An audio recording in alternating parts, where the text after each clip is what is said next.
Hello. Hello. Welcome back to Dumb Fic Friday. Dumb Fic Friday. Friday. Dumb Fic Friday. Yeah. Yeah. That is a catchy tune, by the way. I compliment the.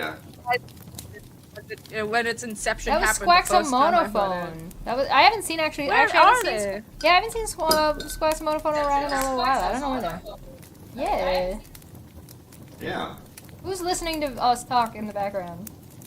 Well, the app, the YouTube app, believes when you're waiting for a show and you're muted that it has to turn it on to full volume. Yeah, YouTube's Yeah, got some. yeah. I was watching Louis Rossmann today. I don't know if you guys are familiar with him. He's like the right to repair guy. He does like a lot of like. Oh yes. Yeah, he's done his own businesses and stuff now. But also, I shouldn't say but. Also does that.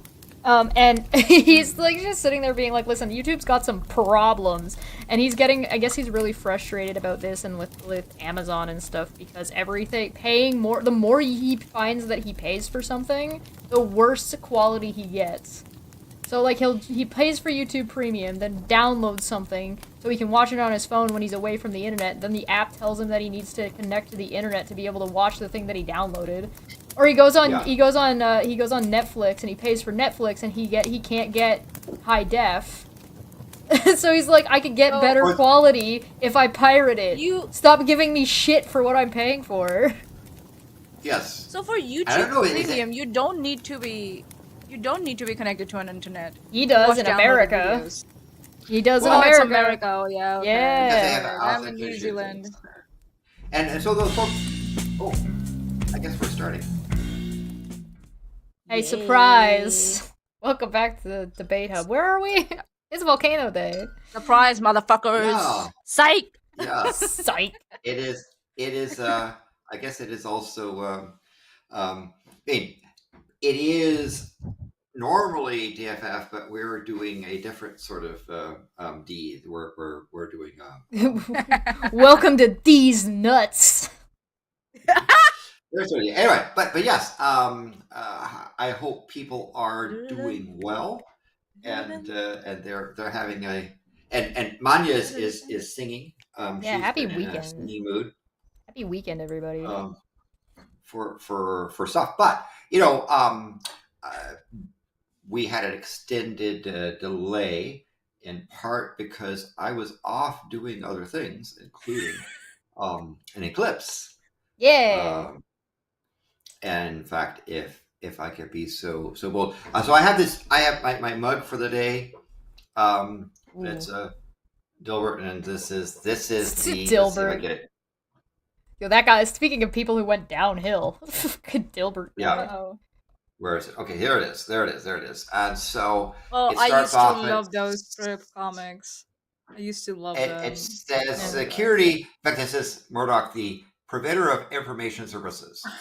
Security is more important than usability, right? And he says, in a perfect world, no one would be able to use anything. Be secure.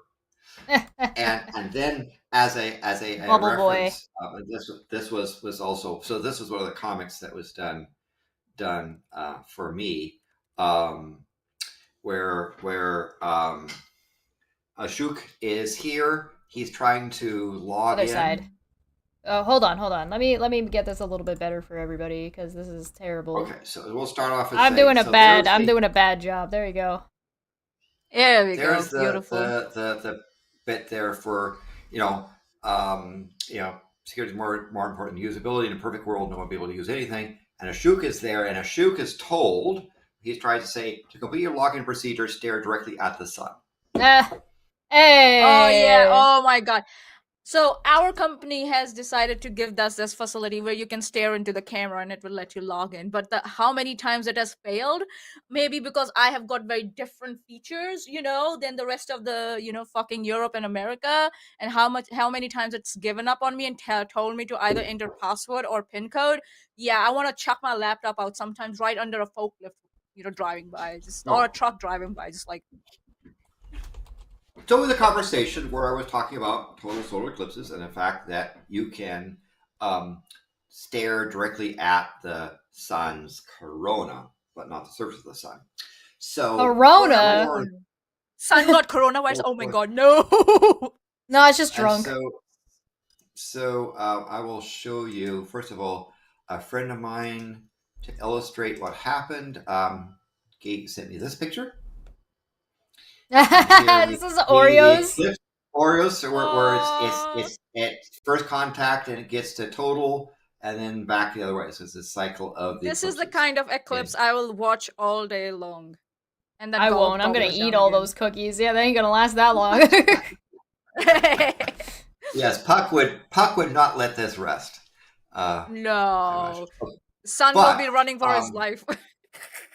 To show you what we got to look at for 4 minutes 25.1 seconds in Texas. This was one of our first images.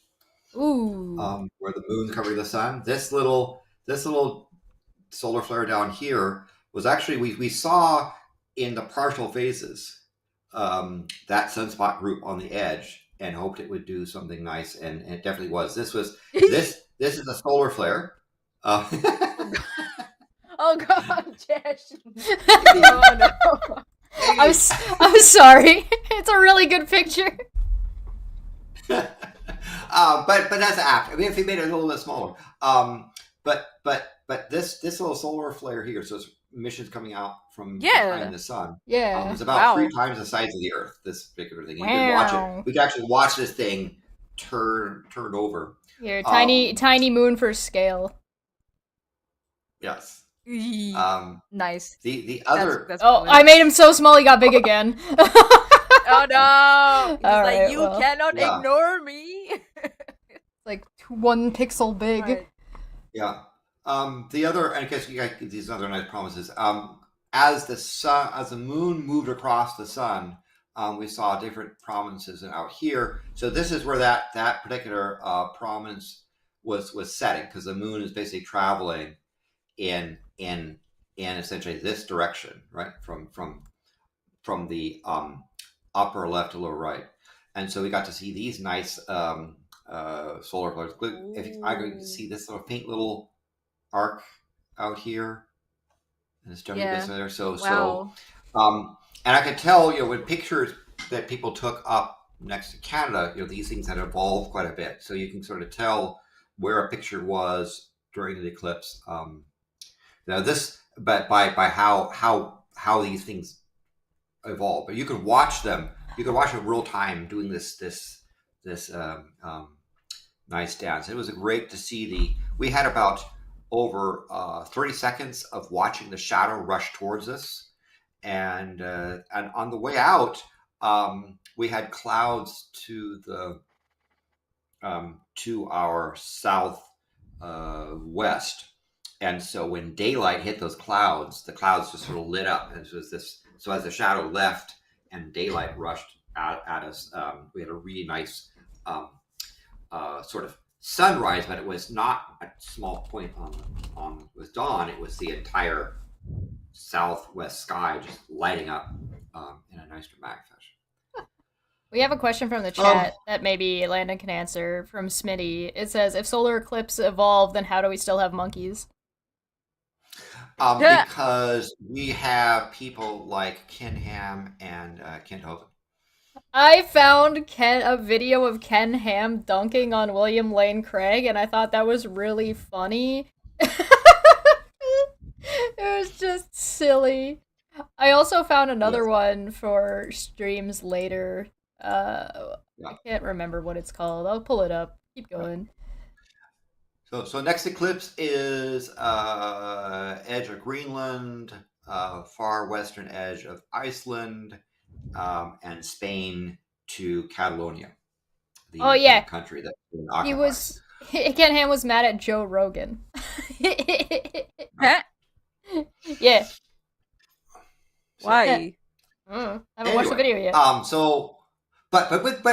So you might say, why does that do? Well, these are. I mean, I wouldn't. They're technically not volcanoes, but there are eruptions off the sun. Sunspot groups sending out huge blocks of plasma, lots of mass, and really big. So you might think of those as solar eruptions, and appropriate for the for the mug. But volcanoes. So as people are aware, let's go.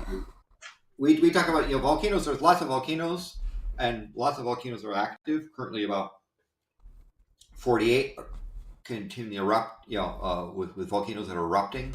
And we've had 51, but of those, about 3 of them have stopped this year.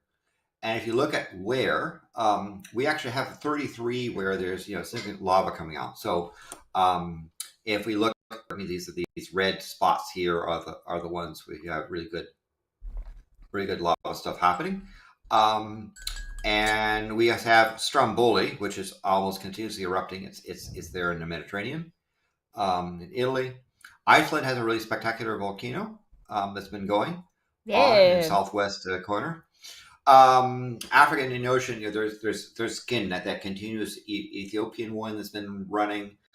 There's a barren island, which is barren because it's quite volcanic, has been going, and there's 2 in the DR Congo. Indonesia now has stepped up its game, and there are 9 volcanoes in Indonesia that are pumping out lava. So it remember it was like 6 or 7, and it's now up to 9. So it's doing pretty well.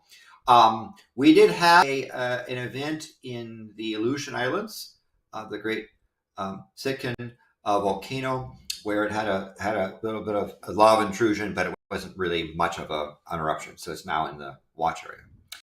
And of course, in our down south of Canada and now south of the United States, we have the Central Mexico one, which is going there, the 2 in Guatemala and the 1 in Nicaragua.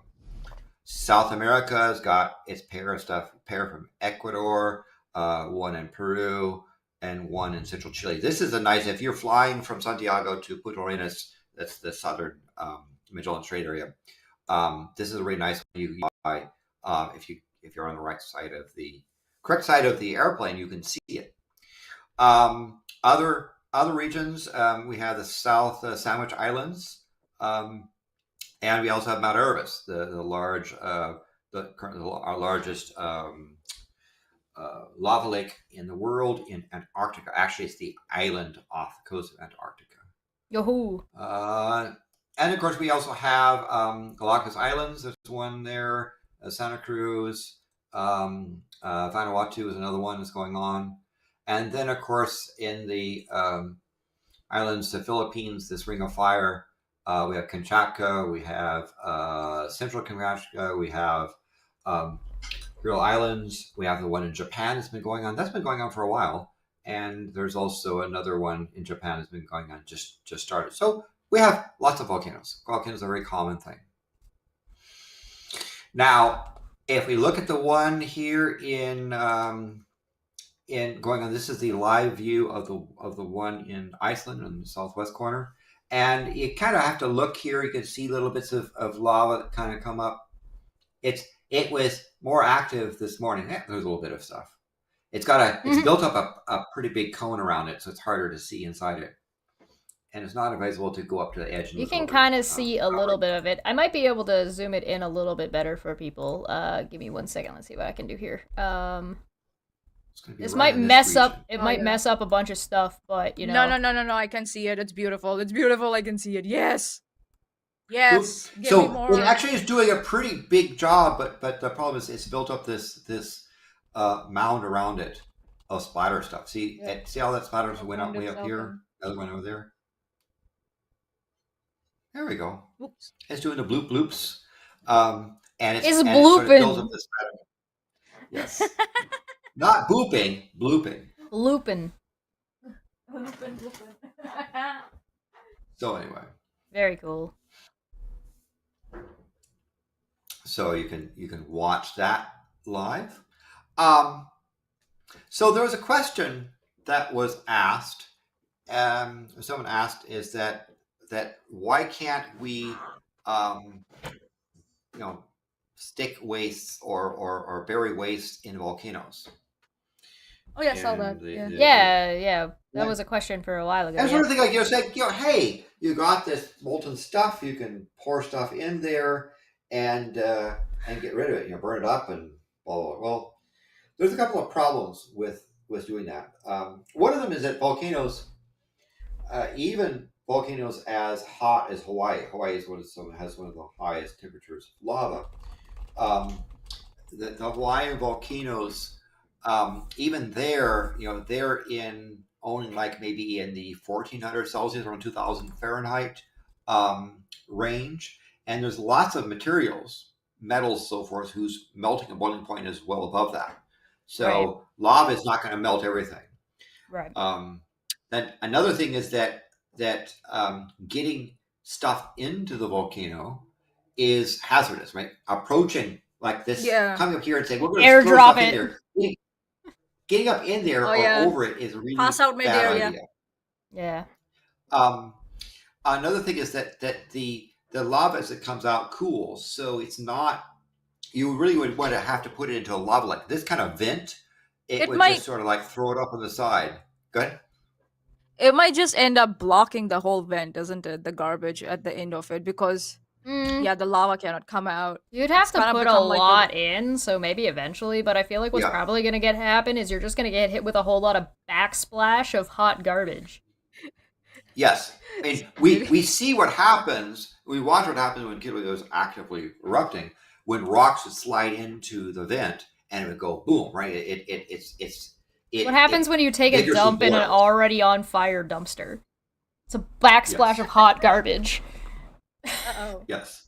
And of course, the other thing you might have as well is that so throwing things into the lava, the top of the lava has developed a sheen, a layer that kind of traps gas underneath it. When you break that layer, you get sort of explosive eruptions. So it'd be, even if you could drop it from high up over the pit, it would cause significant explosions, which would send what you're not into the lava to melt, even though in Athens melt at that level. Athens makes a good point too and says the lava isn't a liquid like water is, it's more dense, so nothing would sink, so the garbage would be floating, and whatever's in the trash will cause those chemicals to get out into the air and be toxic. It's well put, very, very well put. The Athens 619. Also, another thing is that the gases coming out of these vents are hazardous to the people throwing in there. And finally, some cultures would consider it rude to throw garbage into a place that they consider to be sacred or important. Yeah, sure. Yes. What do they think? What do they Madam Pele will think when people start dumping garbage on her, and she will be like, "Excuse me, excuse me." Yeah. How, like, she won't even say "How dare you." She's like, "Okay." Oh, I see how it is. Conversation over. Noted. Yeah. No. Bitch. But when I have been in Hawaii, when people have offered offerings to Pele, there's a process. Part of that process is that they sample the material. So they will actually, they will consume part of it in front of Pele, offer to other people, basically to show Pele they're sharing. They're breaking bread. They are sharing a meal with Pele, and they eat it as well to show that it's good. They share, right? It's about sharing, not about tossing something into a volcanic pit. So that process Madam of sharing Pele is not considered honorable if you just throw garbage at your guests. Madam Pele is not a third world country where the first world country end up dumping their garbage because they can't deal with their own garbage. So Yes. Respect the madam, please. Thank you very much. Yes. And that's a particular lesson to the former United Kingdom. Anyway, that's politics. Never mind. No politics today, Landon. No. That's for the other show that we all do together along with Dapper that happens at the end of the month. By the way, did you see there was a bird that flew by there? There's not much in the way of gas coming out of Pele. at the moment. Oh.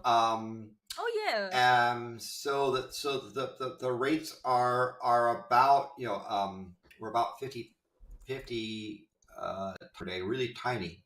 But the big thing is lots of earthquakes. There are lots and lots of earthquakes that are going on in this area. And if you look at the thing, about more than 600 earthquakes have occurred at the Skidway Summit in the 6 days since April 27th. And they've ranged, they're shallow. Most of them have been, smaller than magnitude 2, depths of 2 to 4 kilometers. Largest was a magnitude 3. And yeah, lots of earthquakes. And I'll come back to the section of what we can expect here, but let's look at the deforming tilt meters. So zoom us in, Landon. This is the micro. Whoops. Oh, where did we go? Help! I'm lost. Hey, there we go. Notes. So this is a microradians. Spank you. And if you have a 1 kilometer bar and you lift it up 1 millimeter, that's about a thickness of an American dime. It will tilt 1 microradian. And we can see on a daily thing, it's not. There's lots of earthquakes. Like this little thing here is wiggling due to bigger earthquakes. But on the week, we see these deflation and inflation events. See here, it deflates, and then it inflates, and then deflates and inflates. It's how this sort of downward sloping bottom out, and then it inverts and has an upward decelerating to a peak. And so this represents. Go ahead. Is it me or the crest and troughs? They've become more. The frequency has decreased, if I'm not wrong, overall. Like, I mean, certainly it's not to the level that an active eruption occurs. I'm sorry. They've become really, really expanded, if I might dare say. Like, the wavelength has gone. Yeah. But the amount is 2 or 3 microradians is a big for this is the normal during an eruption. This is what normally you would see there. So they're much taller. And in fact, if we go, this is the week. So we're going from the 27th to there with these down spikes being various earthquakes, larger earthquakes showing up. If we look at the month, we see that we've entered into a phase where we have these DI events occurring, every couple of days. They're fairly big in terms of the amount of material, and so it is definitely the magma chamber. Again, this represents the magma chamber is active, but the gases are being pushed not to the surface because we don't detect them at the surface. They're being injected into tubes underground. And if we look at the distance across the caldera, the stretch thing, right? And remember, these represent eruptions. If you look here, we've kind of flattened out this thing since perhaps late April. It's sort of flat, right? It's plateauing a little bit. Yeah. This is the length of the caldera. These are in tenths of meters, so 10 centimeter increments here. It's pretty much about the same as if the drum of the top of the caldera has basically stretched tight and is not giving. Now it's difficult to say, well, then does that mean eruptions? Well, no, because you look at when this eruption occurred, you had basically a increase in spot. It's only sort of the when the eruption starts, does it go way up and then drop down? This, however, was an intrusion. This remember the magma took a journey down the southwest spine. And this was a drop of that magma moving, but it's regained that area. And again, the magma chambers under there are fairly active, not active as a eruption, and certainly the gases aren't coming to the surface, but they're But this is definitely an active volcano that could erupt and will likely erupt in the future. If you look at the 5-year thing again, we see these larger eruptions. We see the magma movement, and then we see a sort of blowing out. So that's what it looks like from the tiltmeter point of view. We look at earthquakes. So We have. it almost looks like Go it's ahead. at the same level where it was last time before the eruption happened, if I'm not wrong. Isn't You're it? talking about Well, it in, looks in like. this area here. Yeah. Almost reaching the Yes. same, Getting Well, there. plateauing almost the same this way like it did last time. this could have been an eruption, but instead we saw the magma filling tubes going down the southwest It spine. So moved. this Yeah, was it not an moved. eruption. This was that Okay. movement Okay, my bad. with all those Sorry. earthquakes. But Okay, you're on the larger scale, you could say, well, we had eruption here, eruption here, eruption here. If we saw the 10-year thing, we'd see the collapse of the summit would drop way down. So oftentimes when an eruption occurs, it spikes. It's basically the magma is reaching the surface. There's very little rock to keep it, hold it back, and so the rock will deform significantly as the magma is reaching the surface. We don't get much warning there, and then as the blast of the eruption starts, it sags back down.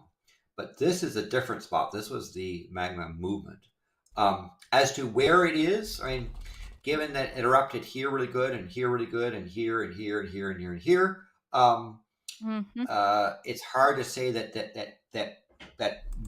a wider caldera is necessarily a sign of eruption occurring. You could say right here, it was flat for a long time here after the eruption, but then it started coming up again. So it's hard to say. Ma'am, what are you up so back to to? earthquake. Yeah. Madam, what are you up to, Madam Pele? Here is the caldera, right?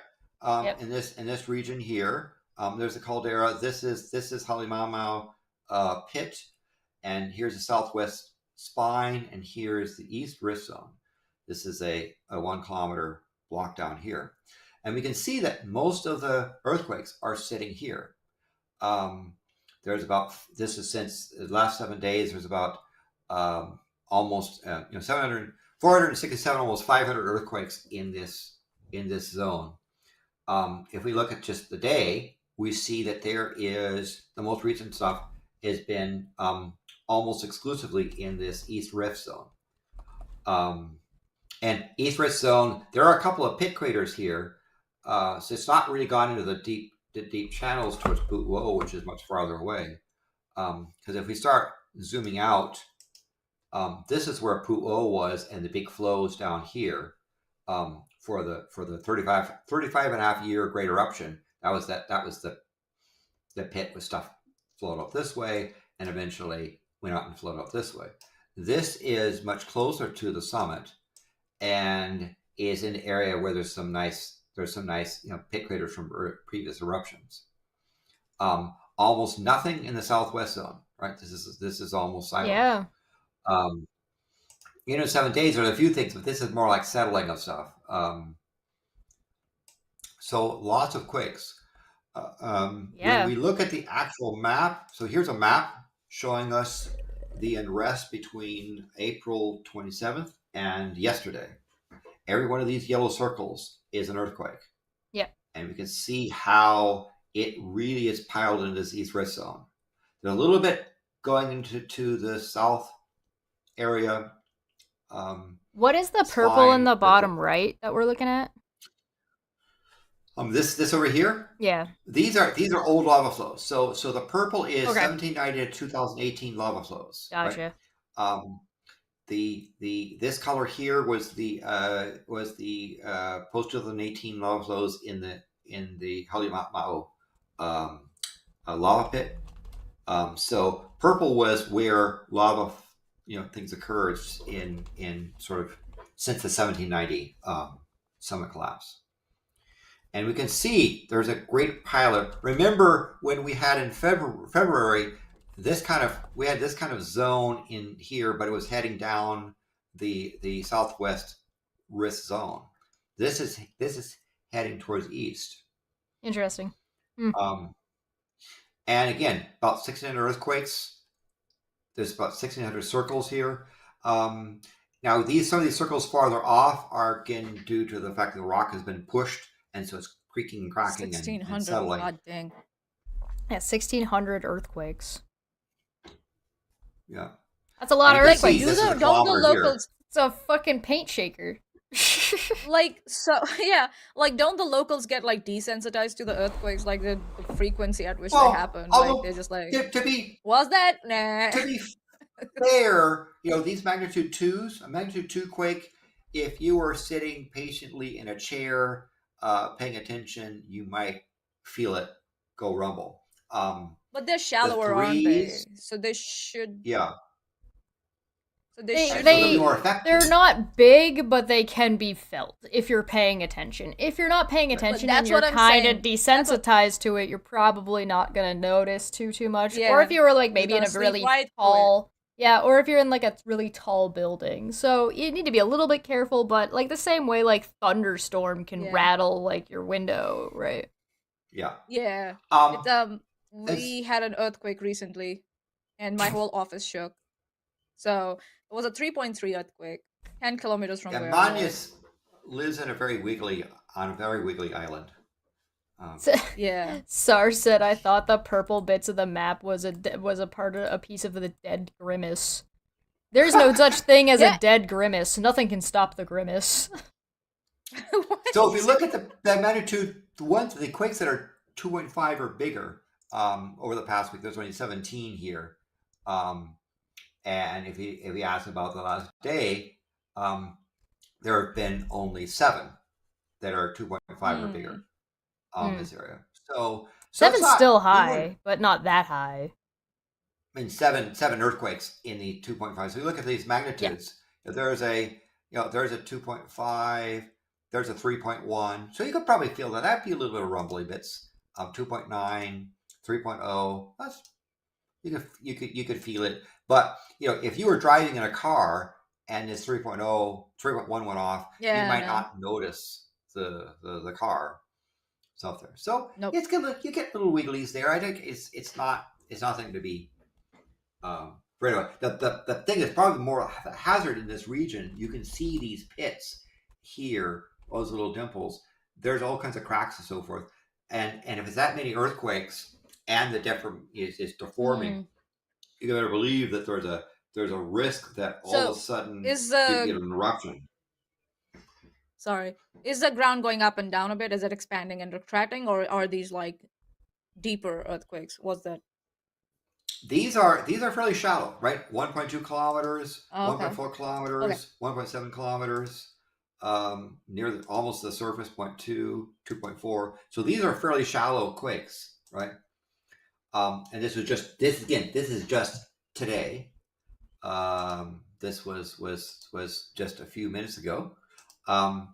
First stuff, so you can see these are ongoing, and so the tilt meters are showing there. So they put cameras and gas sensors in this region to see if they can detect the possible beginning of an eruption.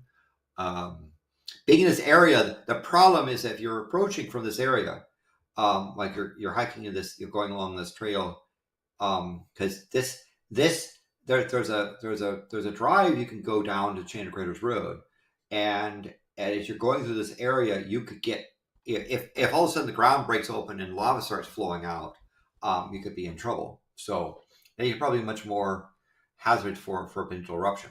Will it erupt? Well, we'll talk about it in just a moment. But again, lots of quakes. And you can see these purple areas and faults have been places where eruptions that occurred before in recent history. Just to answer Katina saying that they were feeling shaking where they're at in Oahu. I don't know if I'm pronouncing that right. They did Oahu, thank you. I did just check earthquaketrack.com, and it does say that there was a small earthquake, 1.5 in the past couple of hours, last 24 Yeah, hours. you'd I have to think. be really sensitive and paying attention and not to get down to that low, Yeah, obviously. or maybe like you just happen to be paying attention at that one time, right? That's the Yeah, website if yeah. you're interested, if you want to check it out. But it doesn't look like it was something that was newsworthy, but it is something that happened.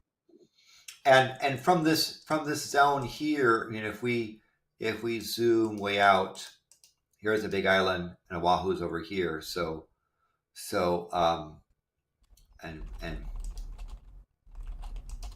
we come to this spot over here. Do. Whoops, I lost it.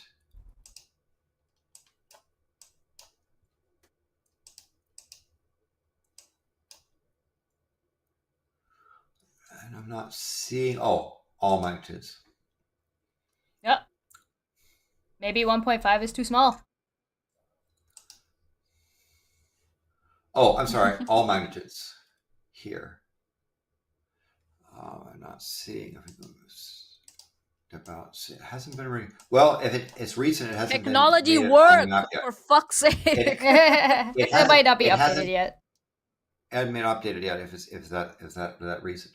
Yeah. Anyway, so what's happening right now is with all these earthquakes, there's been a time to go and do maintenance. So my colleagues is there to maintain one of the cameras. This is this camera right here. A memo goes that out. Has Yeah.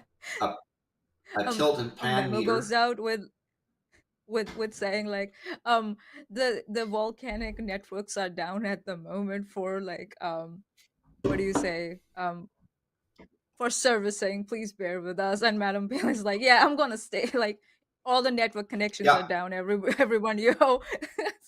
I just imagine that for They some did. reason. I don't know why.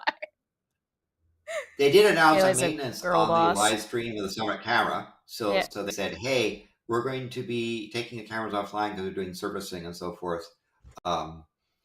cleaning as well as calibrating stuff and making sure the networks or connections are there. So you can see how they use a Surveyor's tripod to put the camera on that actually can pan around and zoom in, and then this equipment to give it power as well as communications. Here's the camera itself. There's a nice tilt and zoom thing here. I almost imagine a crow sitting instead of in front of it for some reason, like a crow sticking its neck down there and just looking at it. Yeah. For some reason. Sorry guys, I'm in a funny mood today.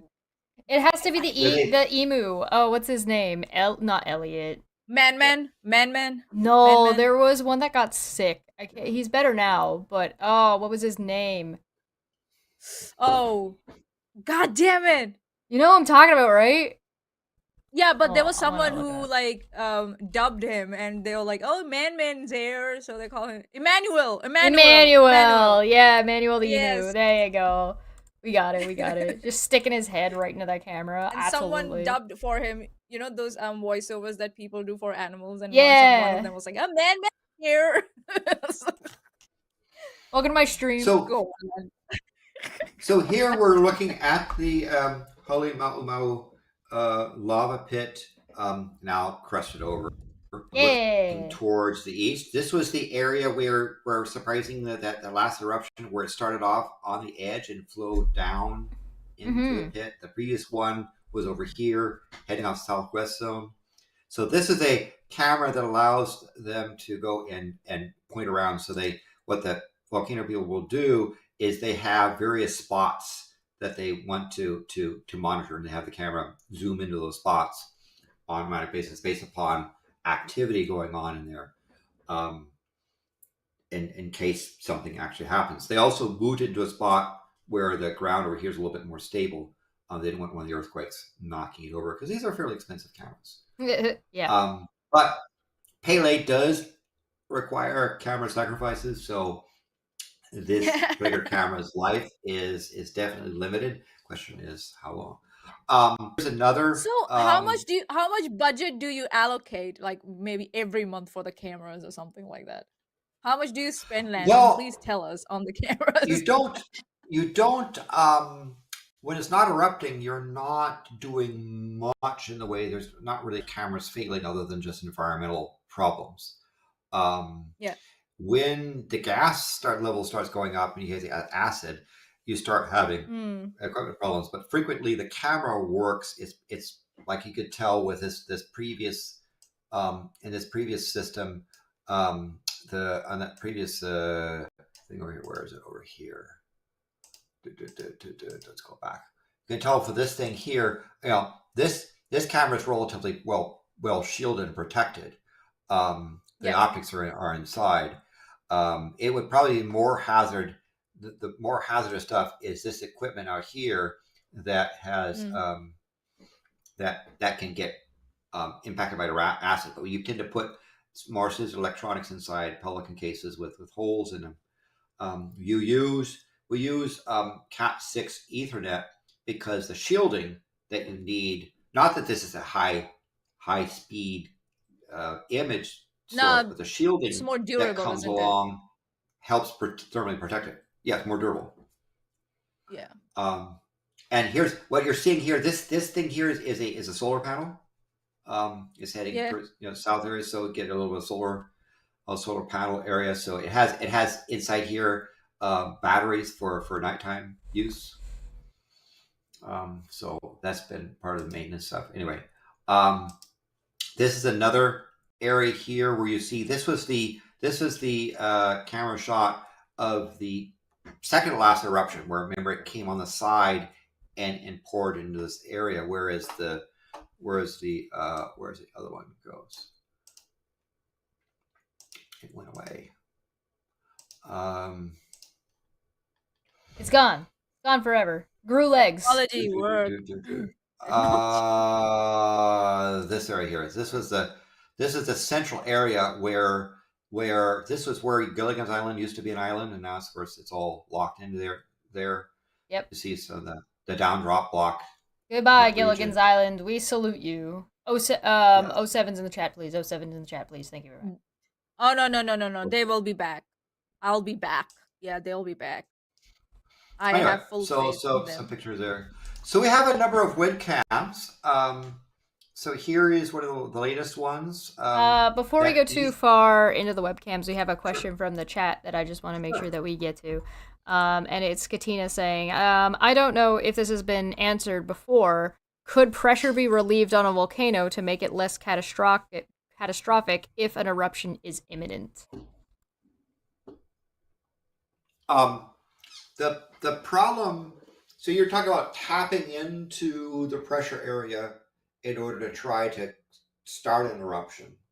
And there's several difficulties in doing that. First of all, in an eruption, if eruption is imminent, then first of all, you have gases coming out that are quite acidic and noxious. You can't get second near thing it. is you've got earthquakes. And then the problem of drilling into magma, right? It's worse than trying drilling deep into the earth.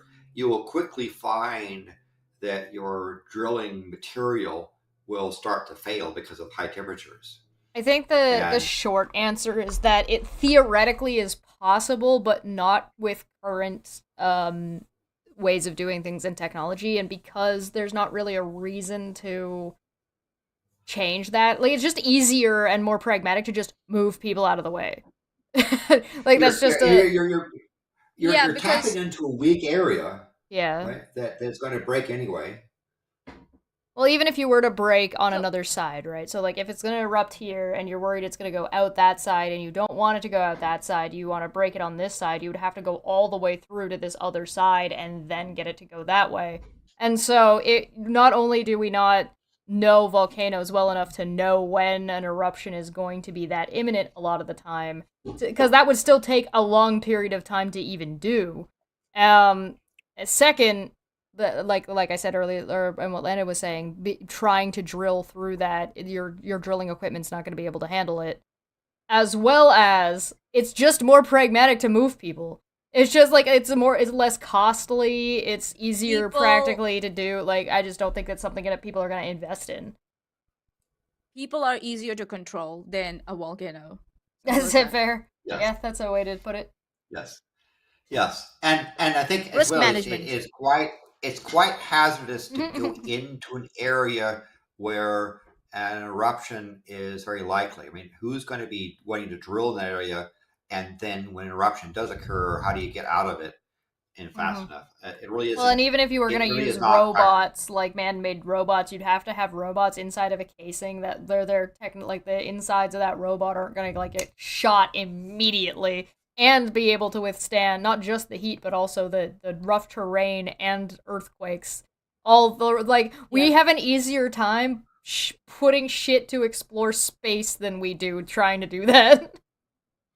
Well said. Maanyaa as well. I mean, I think from an emergent standpoint, Yeah. what it'd be like to say, hey, we're going to try and cause an earthquake over here, and you don't know if, assuming you Yeah. start the eruption that's going to start anyway, are you going to, is the lava going to go places that you don't want it to go? Yeah, because you don't know what's happening underground, not exactly, right? You can come up with guesses and estimates depending on the number of earthquakes, how shallow they are, how deep they are. You can get a basic, idea of what the underneath, the crust looks like, right? So, but you don't Yeah, know whatever you're going to do superficially, how it's going to affect the whole, structure and the whole system of the volcano. You never know. So it's easier to sure. control people. And also during emergencies, we say, leave your shit behind, just get out of the way. Don't try and save anyone. Just get out of the way. Just make yourself safe, because then it's one less person that the emergency services have to worry about. So yeah, in short, people are more manageable, surprisingly, than a volcano. Some people are, others are lost cause. Yeah. Well, But you that's Please know. don't that's live on a relatively volcano. common. I'll say in terms of gas stuff, all these they have lots of gas sensors around here because people with that have sensitive respiratory systems, very young children, people that are pregnant, Mm-hmm. as well as people that have asthma and so forth. These are people that you worry about, and if you were to tap into an area and start excessive gas venting, you're creating, even though it's not erupting, you're creating potential hazards for other people. So one of the things they do in this area, the Park Service and so forth, is they have all these gas monitors that they actively go on, and people have alerts that are there that have sensitivities. They have alerts on phones, basically say, "Hey, the gas levels are rising, and Mm. there's various things you can do, so just get indoors, put on gas masks, that sort of thing."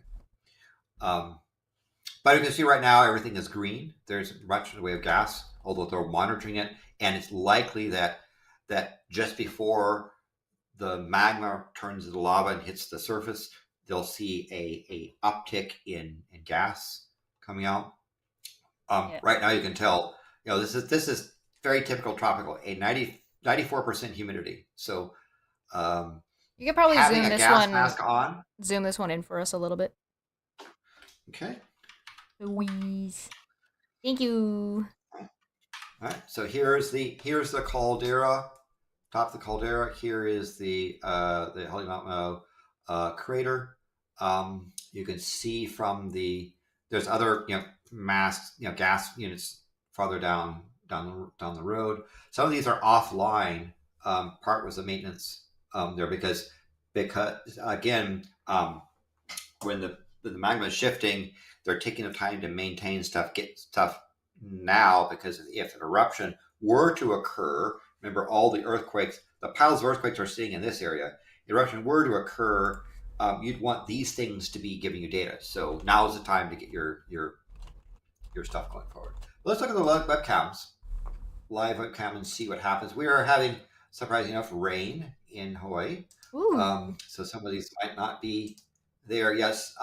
So this is Ooh. a live picture looking. Shit. It's Silent Hill. Looking. So this Oh, is God, that yes. region where the earthquakes are Yes, occurring, Silent Hill. Ooh. right?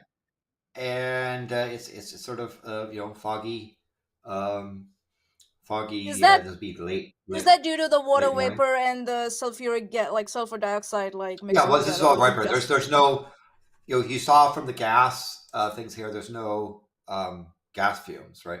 Yeah, there's no From warnings stuff. there. These are It's very all good to go right now. How low Yeah, are so the this gas is streams just again? Sorry.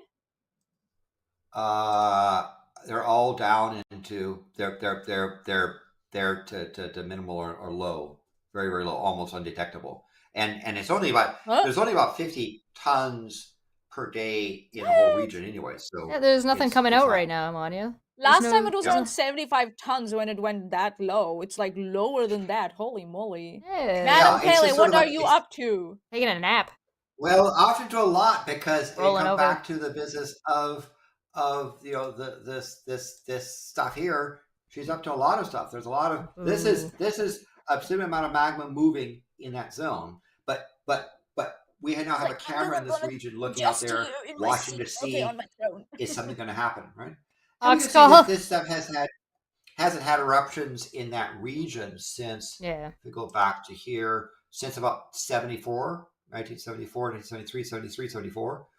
Yeah. And you can see that in the roughly 50 years, there's plants and shrubs are now in this area, so it has recovered back from the days of when this was a I need to take really a exciting quick. place. I need to take a quick moment just to boo this joke. Hawkskull from the chat said the photographer tried to get a picture of the volcano, but they missed. Ah, Oh dear! boo! Oh dear! Ooh. Oh dear! Eh. So this is a Waka new waka. region there. We're looking. You can actually see that there's a row of trees, a little forest area over here. One of those zones. Is that what that I is? believe. There's some forest stuff in this area that hasn't been hit by lava in a while. Yep. So anyway, that's if we get an eruption or it breaks through the surface of that region, we might see something here. Let's look at another spot. So we also watch Mauna Loa, the big mountain, and so this is on the wrist, the spine of the big mountain, where Kilauea is off to the side.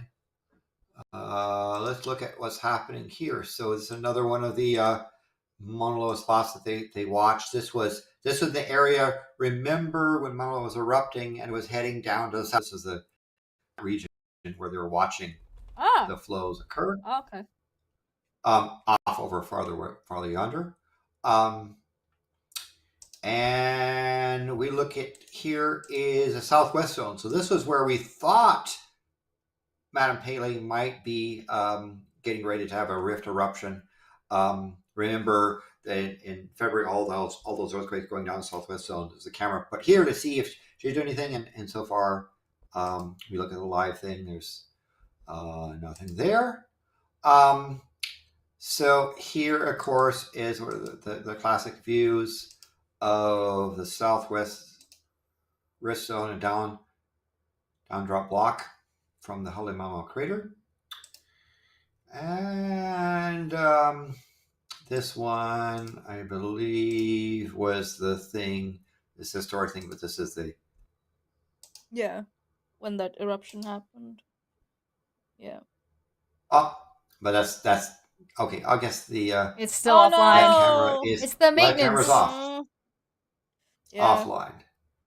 But that's Madam another Pele time to do it. Maintenance. From here we look. This is the big looking up the slope of Mauna Loa from Kilauea. Mauna Loa's the top is way up in here in clouds. There's really nice forest areas here. There's actually nice wineries in this region, and the Kona coffee is around the other side. This is the part of the show where Landon advocates and advertises for tourism in in the area. Yes, so I mean you're ready to. The scale is so the scale is so large you can actually mistake all that greenery as moss. No. Yes. No. There are trees there, motherfuckers. Those are trees. Yeah, like this that's a forest. You're welcome. many kilometers wide zone there. It's a huge area. Here's on the top of Mauna Loa, looking down northeast, and one of the things. This here's Mauna Kea, the other big mountain with those telescopes. In fact, you can see the telescopes right there, little dots. I believe I can this is up on the summit of that area. Let's see what other ones. We have the caldera views. So let's look at their. Obviously, That's the camera we saw that points and shoots right now. Yep. But it's wet. It's raining, so it'll dry off. It's I would raining. love to be sponsored by a Hawaiian winery. Are you kidding me? That'd be amazing. Yeah, right? No, can't This be was the me. old Definitely not Pu'o- this channel. The old Pu'o vent that where the 35-year eruption, most of it was coming out. Ooh. But that's been there for a while. Its clock is off. You gotta get a geologist on one day to analyze them rocks. Yes. And I guess we have another cam over here, but I believe this one. Oh, this one's active. Oh, look at this nice rainbow here. Oh, See? that's so cute. Nice little. Well, Hawaii I'm is going lots at of the end of it. rainbows. Should I go down there and explore? Maybe not. Maybe not. It's so you can see why the other cameras are all wet over there because it's kind of Places foggy, I'd rainy, rather and there's a go nice, fund me for than Kansas. Yes, let's I send, did not see let's that coming. Send, let's look at other cameras here for stuff we can see. Here is up at the this is up high up on Mauna Loa, looking again towards Kilauea and some of those other little cones near the summit of the big mountain.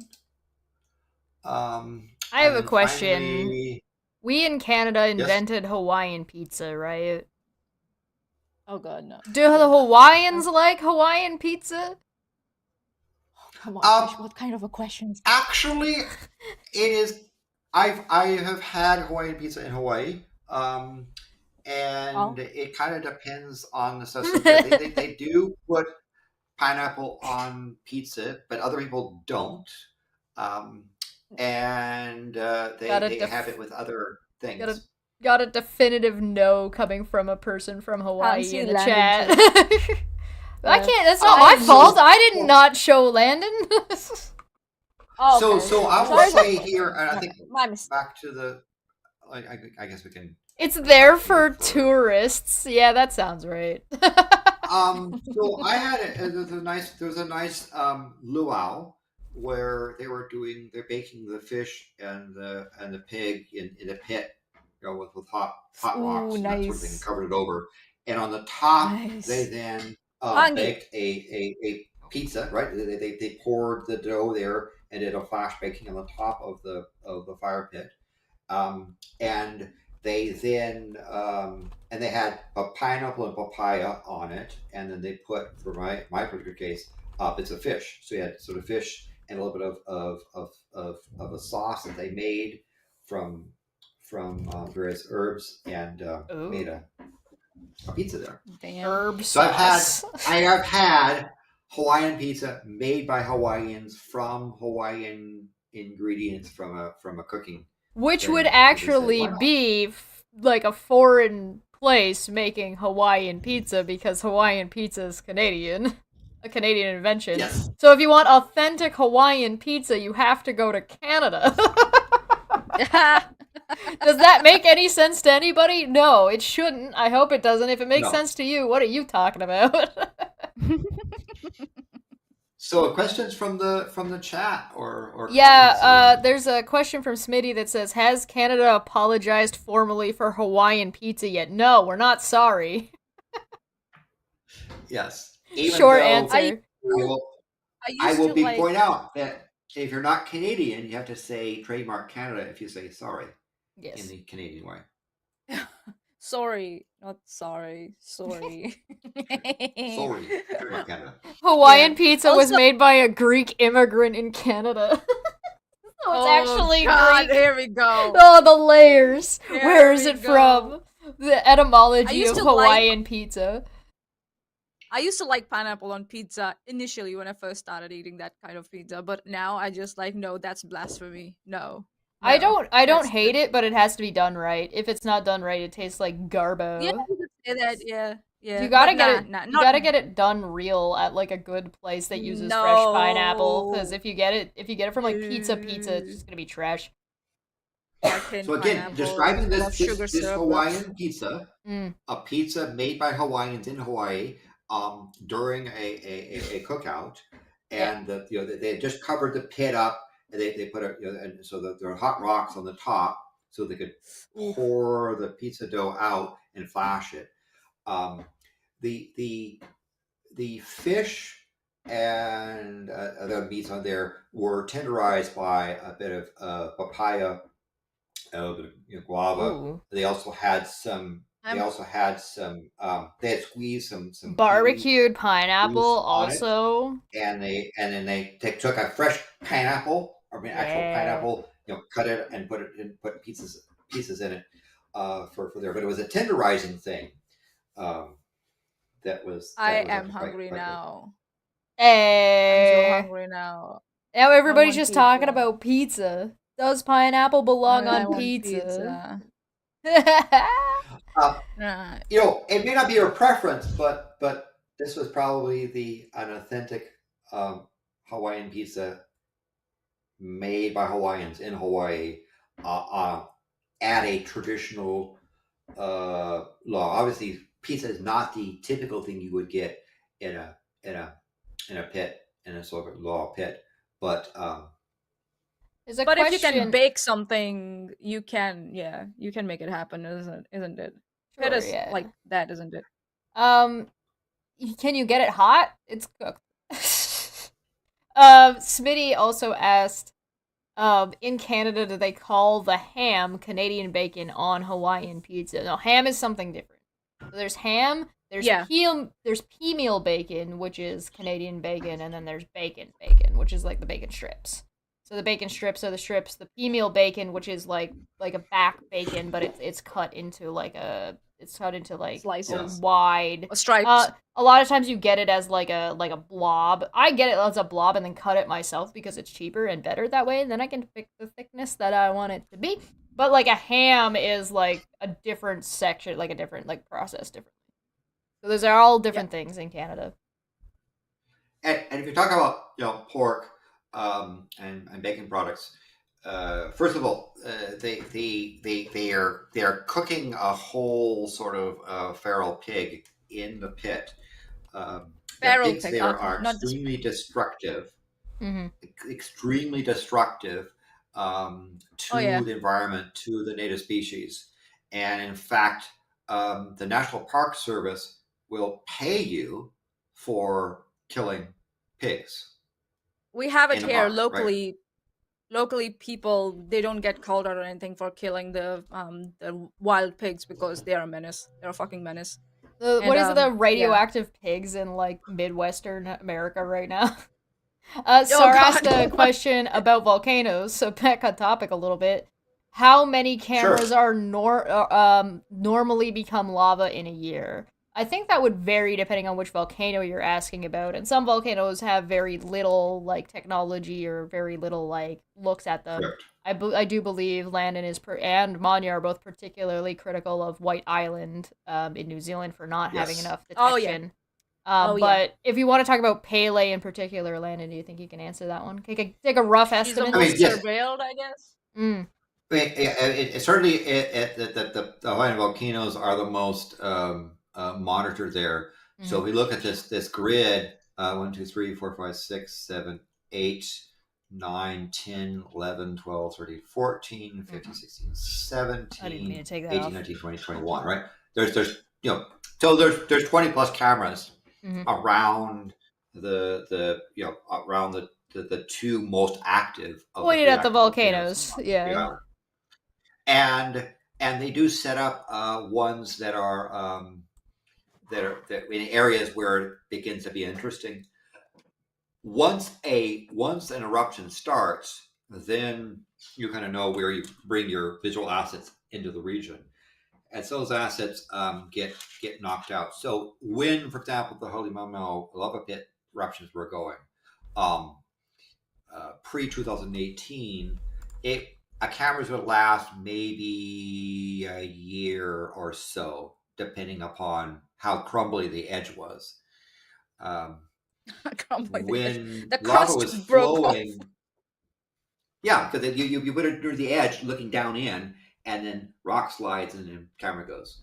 Um, so those will last about a year or so. Other things are weird when the lava lake was quite high, lava bombs, molten rock would fly up and hit the So cameras. Um, I have a question around that. So yeah, looks like you do get a lot of technology. You are afforded a lot of technology to, to surveil Madam Pele. Has it been any time when there have been budget cuts? Like with NASA, right? They have had massive budget cuts in the past. Have you had to deal with budget cuts and go like, what the fuck, dude? yeah. Has that happened? Yes. The USGS does not get much in the way of funding. Oftentimes, astronomers will retiring cameras give it to the USGS to go Oh, and have that's so sensors nice. for stuff because if you're in Brilliant. astronomy where you're upgrading a camera, particularly in the infrared, so some of those thermal cameras and things were Yeah. astronomy related, mid IR stuff that gave them the data. Um, the the the USGS is one of those things where people that suffer from the political malady known as libertarianism try to stop it and say it should be privatized, right? I like to Um, think that we need to Oh shift the God. meaning of libtard to be referring to libertarians as opposed to left-leaning people. you know. Yeah. I So vote for this. I make a motion. Do I have any Make a poll. eyes? Do I have any eyes in the Make chat? a poll. Make a Make a poll. Maybe on the unnamed tavern we'll ask again. Yeah, probably. Yeah. So you kind of good. like fall under the radar. You don't appear on the radar for such kind of things. Where people where you're what do you say? What do you call? What do you like? People in the people in power or the representatives, right? The bureaucrats. Sorry, my brain. It's Yeah. Saturday. The Fuck pencil my life. pushers. Yeah, they One of the they things they that don't see that, and you escape, so you have you don't have those problems around budgets and stuff.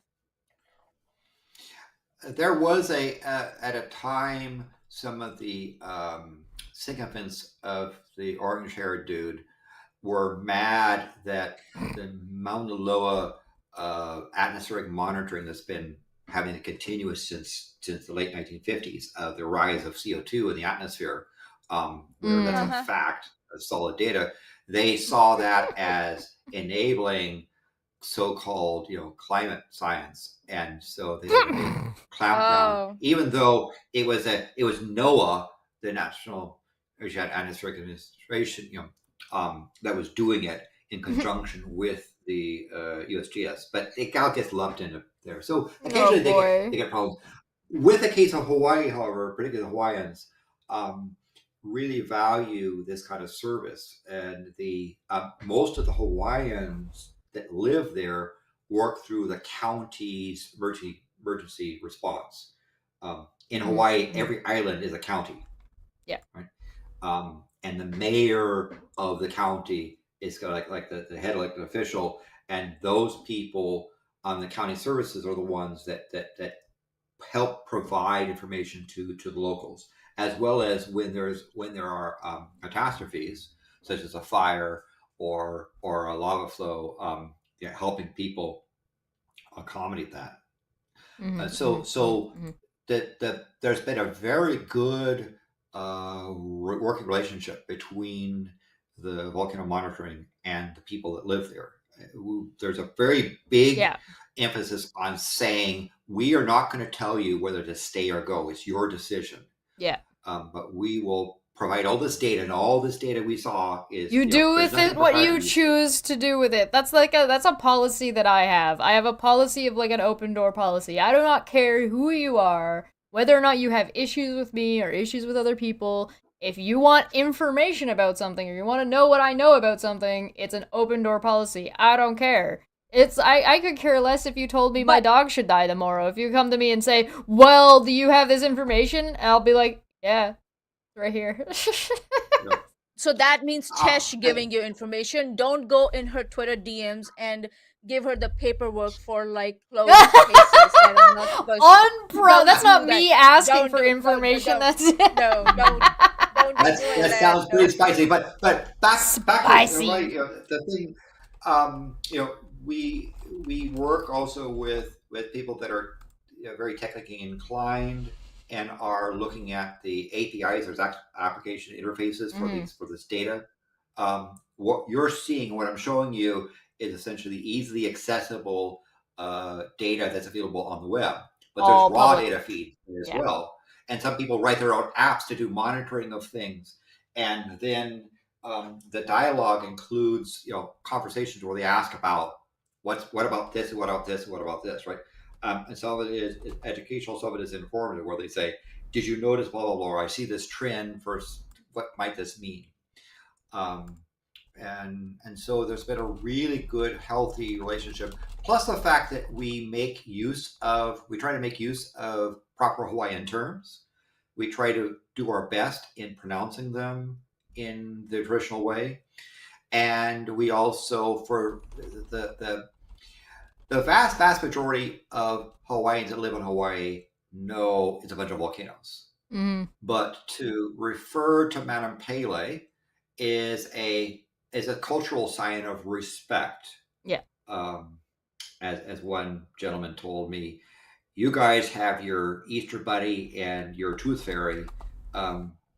We have people like Madam Pele. Just give it to us, right? So it's a dialogue. Don't be a dick. And a term. Yeah. But again, it's really nice. I've had really wonderful times going out to villages to talk about and show them. We're going to install, let's say, a new instrument in an area. We bring it around to people and show them the instrument and talk about what it's going to do. And then people want to know, okay, what's the thing on my cell phone that I can see what the data is, and there's an API, and can you give us a RESTful API? A whole bunch of things. They're actually quite interested in that. And then there's follow-up things where they say, hey, this sensor's offline. So you notice I showed you maintenance, right? We had to announce that these cameras are going down for maintenance. We didn't want people to say all of a sudden everything's offline, something happened, right? They become quite alarmed. You do it in sections, isn't it? You do it in sections. You don't take everything offline at once, because that's not intelligent. If I might say, I don't want to say stupid. You want to have some information on hand. Yeah. But now's the time to do maintenance while it's not erupting. But you still have plenty of other sensors there, and you're getting ready for mobile units. Once the lava starts flowing, then you assign mobile units. One of the problems occurs, however, is getting network information out of that, and so the links, the data collection out of it is there. Another thing, and with the rise of these cameras, has been that we've established, working with a company called Akamai, where people in the mainland don't have direct access to those cameras. They have access to a feed that's sent over. So there's a feed that's sent to North America. There's a feed that's sent to Japan. There's another feed that's sent Japan, nice, somewhere. Australia's over. The places that come there. So we take the camera data and the camera live feeds and export them to places that have the infrastructure, while the people on the island have direct access, right? So we don't want to have the network links saturated by people watching camera feeds. That's a very good idea. That's a very good idea, yeah. And we also don't rely on cell service, right? The cellular networks are not reliable. Cell service is not reliable in emergency cases. You can set your own repeaters and stuff, right? You don't need cellular service for the locals, especially. Yeah. You can just set up your own repeaters, and all you need is a signal being sent to the phone to access particular set of data. That's it, and it's done. Yeah. And of course, during an actual eruption or lead up to eruption with lots of earthquakes and gases going out, so those repeaters fall down for very good reasons. And so you're building repair mesh networks that can repair, and sometimes it's a matter of somebody changing the way that data gets out, um, Yeah. is part of the thing. And then of course, we make use of Hawaiians that are wanting to volunteer, to do the rough thing of, because there's no roads there, and oftentimes you're in an area where you can't even get a good helicopters. There's no helicopter landing spot. So having Yeah. Hawaiians that are willing to carry equipment over very rough terrain, right? Yeah. And you saw those rocks. It is extraordinarily difficult to walk over that terrain. The rock is Yeah. very sharp. It's got its surface is glass. It's very slick. There's very knife edge things, and also it's very biologically active. So it's Damn. a big giant petri dish. And to go a little distance, you have to go up, down, up, down, up, down, being careful walking over what effectively is glass. So the Hawaiians who do it well take pride in taking stuff there and back out. So they also are quite active, involved in the process. That's awesome. That's really awesome. Yeah. Um, there was another question that came in. So after every eruption, right? And evacuation Mhm. that might happen due to eruption, is there a like do the locals do a review of some sorts, like come together and say, okay, what went right and what went wrong? Yes, and as well Are as you part of trying to that? say, yeah. I mean, we've done stuff in terms of messaging, right, afterwards, to say Okay. what happened, because uh, now frequently the locals that know what they're doing are not there, at the time of the eruption. The problem occurs what they call the time sharing. I'll use a pejorative term, the howlies. Um, they're essentially, it's the idiots from the mainland coming over, Oh, wanting to protect their investments in some stupid timeshare that get into trouble, right? yeah. So very frequently, the people who are watching this stuff are out of there, before the eruption starts, right? Because again, there's tails. Now it's not always the case. You can get surprised, right?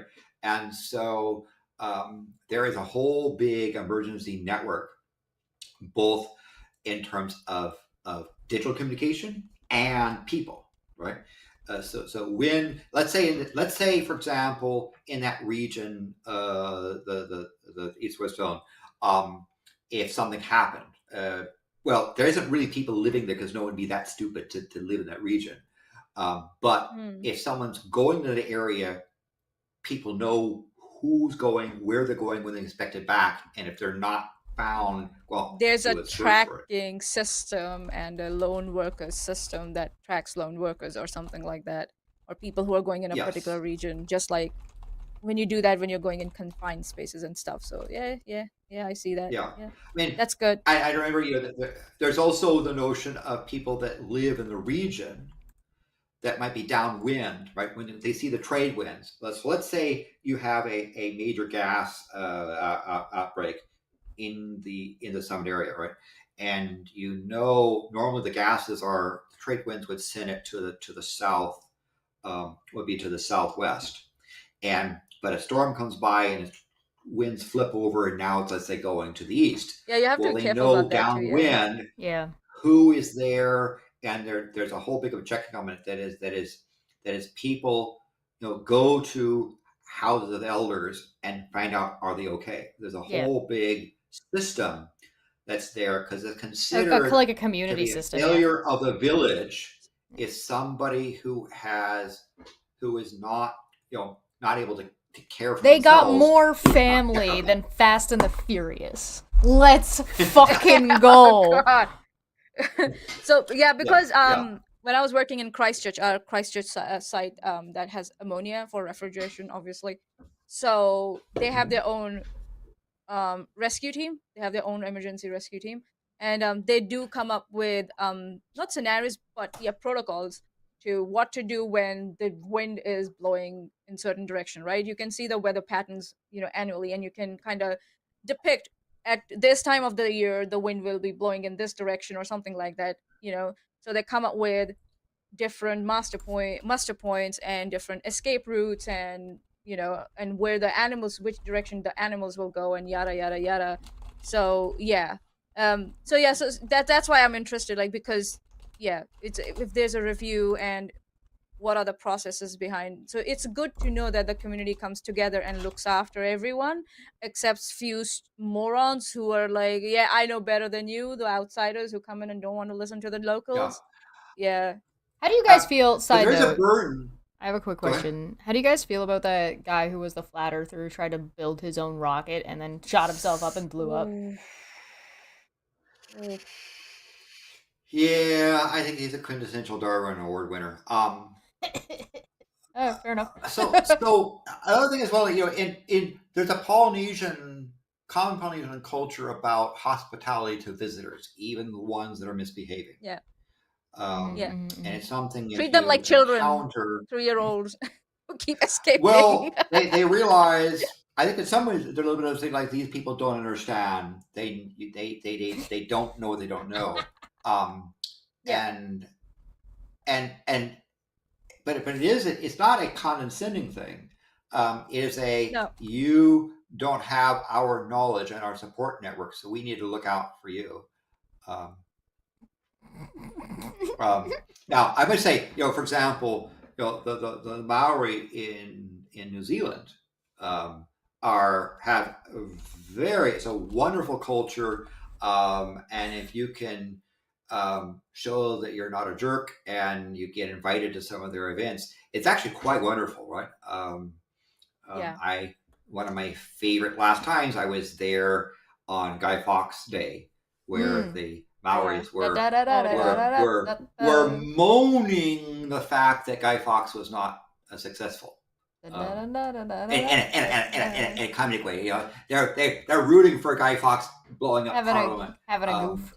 because the Maoris have had an issue with the former United Kingdom for a while, but it's done. It's not done in a hateful thing. It's done in a let's have a bonfire in celebration of the failed attempt, and in jest, right? But someone again, tried. wonderful dancing, History was food, made. singing, and stuff, and of course. And there's thing that they have a particular they have their alcohols that they use, but then there's somebody around saying, oh, you're not from our culture, let's make sure you are safe, right? And so when things was winding up, there are people that came and said to me, do you have somebody to drive you back to a place? And that's a big thing here. Go ahead. When I remember when I go to like the dinners and stuff that's organized by around Christmas and New Year stuff, companies, they organize these dinners for the whole you can say the admin staff, for on the site, and that's a big thing. At the end of the day, if you have had even one glass of wine, they'll like, we are calling a taxi for you, you're not driving home, or someone else is driving you back home and dropping you off. So it's that's a big thing here, and I really appreciate that. I really appreciate that. It's yeah. And I was there. I was about to have a heart valve repair, so they knew I was also in a sensitive state. But they drove me back, and go back. Of course, it was not just driving back, but it was like a whole big let's have fun driving back sort of thing. By the time I arrived at the hotel, they had already contacted the hotel staff, got access to my room. Get in a room. They laid a whole bunch of fruits and other veggie things inside the room. They had this. They had the scented candles there. So you walk in, and there's this nice place to say, "Hey, well, thank you very much." They made sure it was back. They're like, again, you ain't seen hospitality yet, sir. And it was really quite, it was quite above and beyond. And again, this is part of the Polynesian culture of kindness to visitors and strangers. Yeah, it's just like, don't be a dick and you will be treated with respect. You want to act like a know-it-all dick, then they will be like, they will be savage, and you won't know when you have been ostracized. Like, don't be a dick. As simple as that. Yes, be respectful. Yes. It's not that hard. It's the same rules as my Discord. Just don't be a dick. right?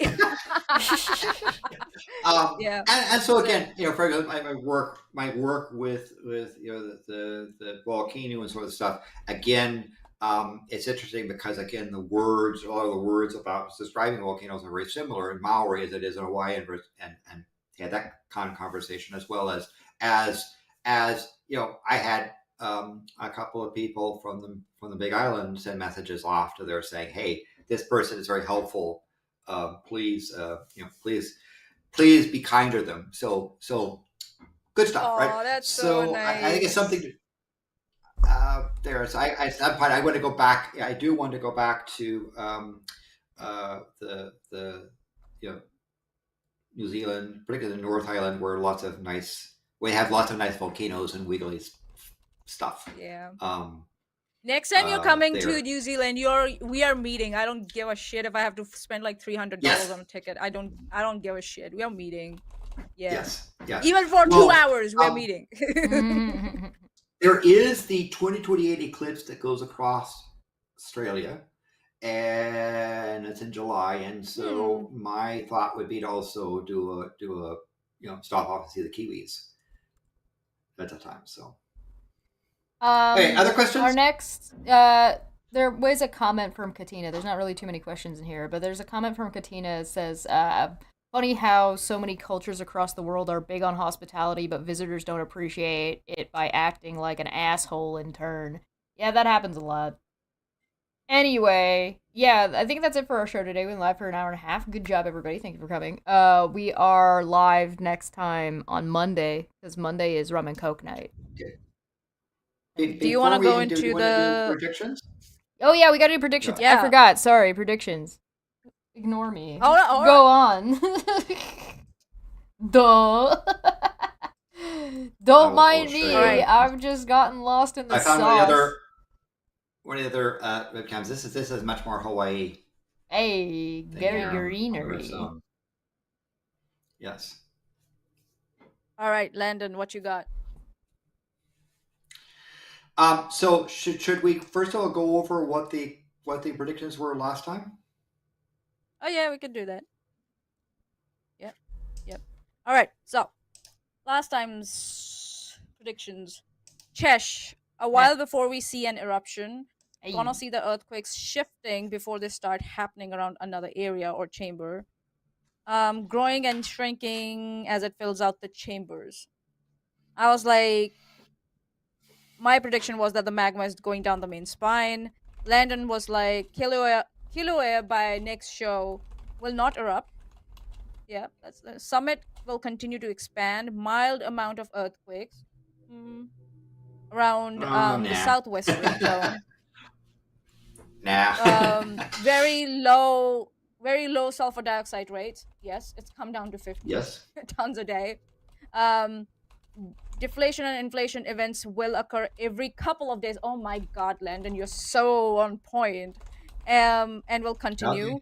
No eruption, few quakes, summit continuing to expand, and low levels of sulfur dioxide. And April said 1 big quake and some minor ones, no eruption. Czar said the giant aliens come to get their magma-baked ice cream cone. I noted that also. Hell yeah.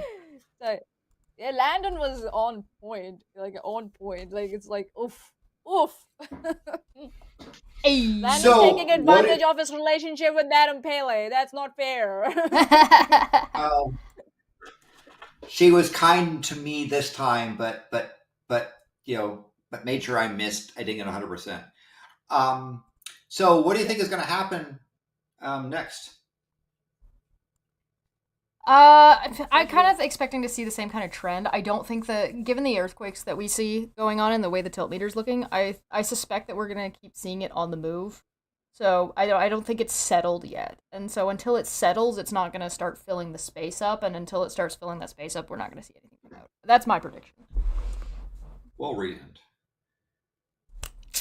Short and sweet, baby. Maanyaa? The way I like it. The way I like my men. Let's go. Okay. So for me, it's yeah, I'm kind of agreeing with Chesh there. For the first time in my life, I'm not going What? to see a kaboom or something like that. Ah. Yeah. So I agree with Chesh that as long as these earthquakes, earth-shattering kaboom. yeah, that has been me for the last like so many months. But Madam Pele is like, no, child, no, no. um, so I agree with Chesh. As long as we have these like earthquakes and stuff, we kind of know that the lava is on the move and has space to move. It's when these earthquakes become less frequent, then you will start thinking, okay, what's happening there? So yeah, so I agree with Chesh on that. Yep. What about the chat? Any predictions from there? People, have they put out their predictions? I see a prediction that says more rumbling. Who's that? Who is that? That is from Katina. Katina's saying more rumbling. Katina. April says rumbles and outgassing. So more rumbling and outgassing. So we've got a continuation of rumblings, and we've got an increase in rumblings and outgassing. That was April, right? Okay, so my prediction between now and next time is no eruption. We will have intermittent swarms of earthquakes. By intermittent, I mean that, like, we had 7 days of stuff or of quakes. They die down, and then magma moves again, right? So we'll have this period, bursts of intervals or bursts of earthquakes followed by quiet periods. I'm also predicting, again, almost no detectable gas outflow. I think the tilt meters will show deflation, inflation events every couple of days, where the magnitude of the DI event is a microradian or 2 or more, a microradian plus, right? But I think it won't, again, big thing, it won't erupt. There won't be much in the way of gas output. There will be periods of earthquake bursts. It will be interesting. That's not a prediction, but it'll be interesting to see if you start seeing the east-west zone earthquake burst traveling down that spine. If you start seeing, rather than, because remember it's in that local region near the summit right now. If you see it extending, that's going to tell you that the east-west zone. Okay, The gotcha. east right now. Remember that picture we saw. Again, to be clear, go do a toggle screen sharing. I want to show here. This is the east rift zone here where these quakes are. If we see this extent moving down the spine, that's going to be a pretty big sign that magma is going to move, because it seems to be easier for magma to get from the summit down the east rift zone. But it wouldn't surprise me if there were intermittent intrusions here. The thing that's going to watch is this into the east rift zone? Is this going to stop, or will this begin to travel down the road? Again, not a prediction, but that's to watch for, to see what happens. But there'll be periods of unrest like this.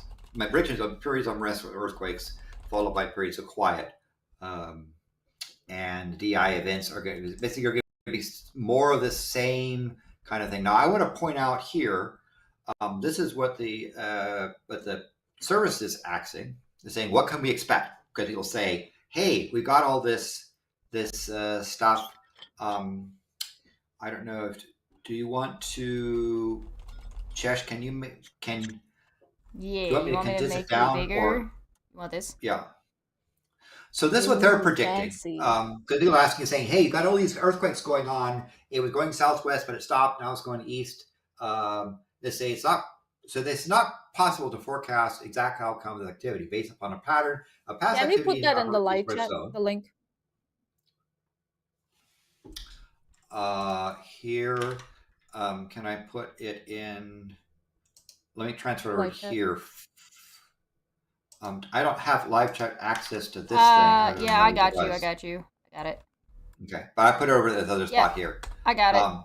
It's in there. So let's go back to this stuff. It's not possible to forecast the exact outcome of this activity based upon a pattern of past activity in the upper east rift zone.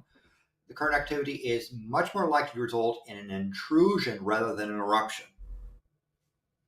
So that would say you would see earthquakes, you would see tilt meter deformation. However, future changes in the location on rest and a potential eruption could unfold quickly in days to hours. So again, talk about that you saw the end spot where those earthquakes stop, where the magma hasn't forced its way in. If that begins to move down the road, things will change. So what could happen? Several things could happen in the incoming days to weeks. Magma continues to accumulate in the reservoir underneath Kilauea Summit. Earthquakes and ground formation continue at varying rates, but no eruption occurs. Another one is magma continues to accumulate in reservoirs beneath eruption, resulting in magma moving into a new area via a dike intrusion, like it did in the southwest zone for a while, like it's doing in the east rift right now. This could occur to the southeast, the region of elevated activity. It could occur to the southwest.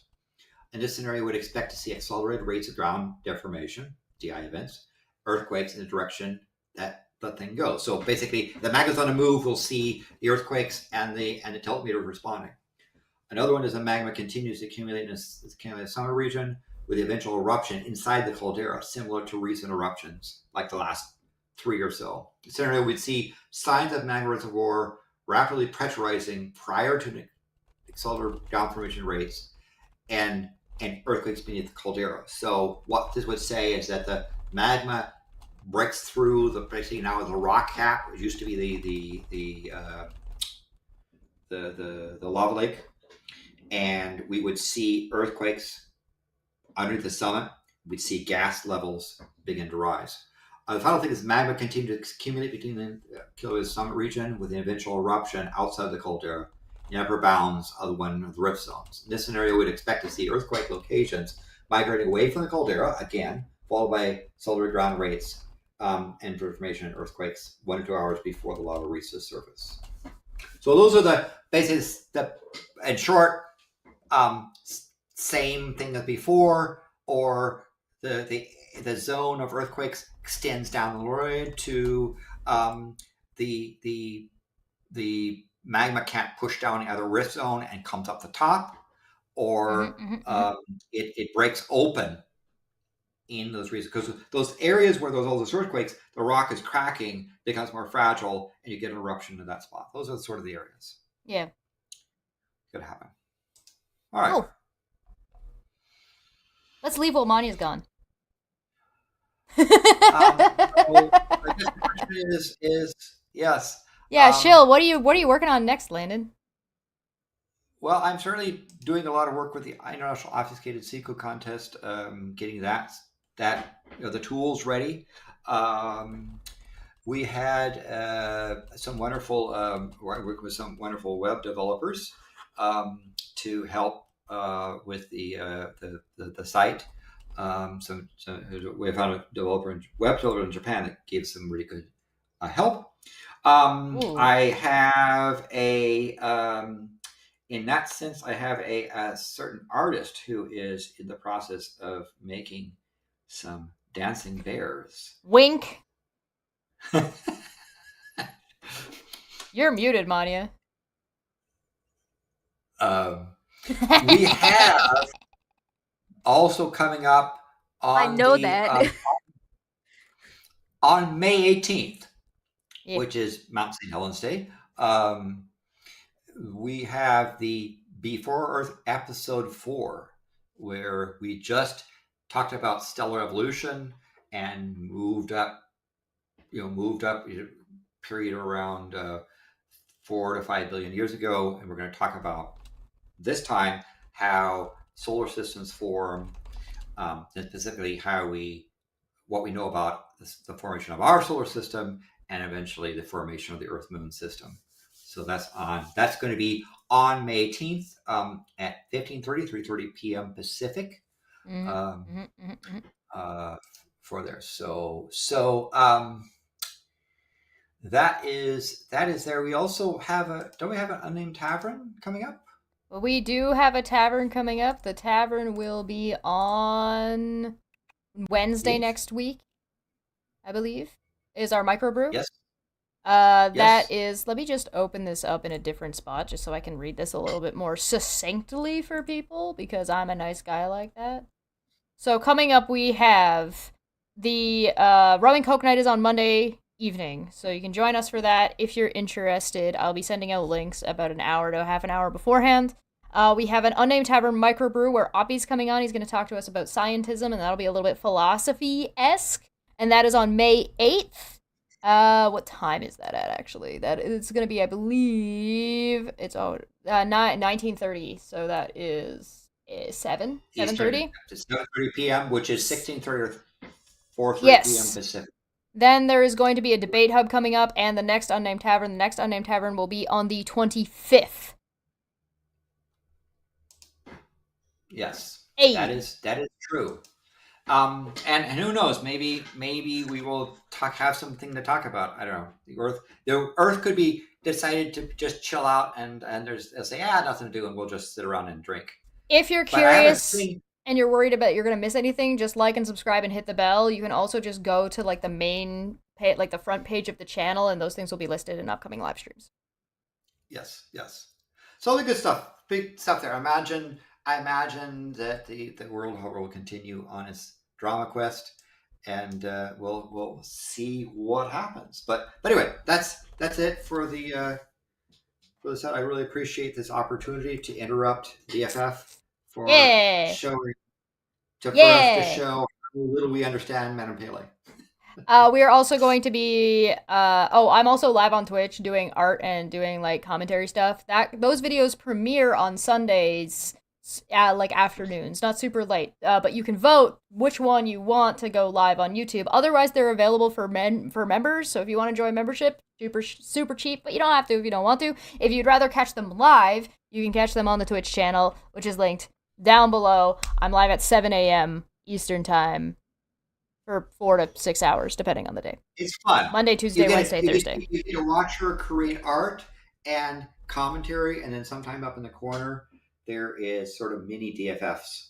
Yeah. Yes. All right, Maanyaa, you up to anything? I am, but I don't want to make any promises. Just yeah. She's promising not to make promises. Hey, that's not gonna go well. All right. Thanks so much for joining us. We'll see you guys on Monday, and if you're interested in catching the premiere, I don't know which one it's going to be, but you can vote on that on the community tab about which one you want it to be, and I'll see you in the side chat on Sunday. Okay, bye! Bye. Cheers, everyone. Thank you.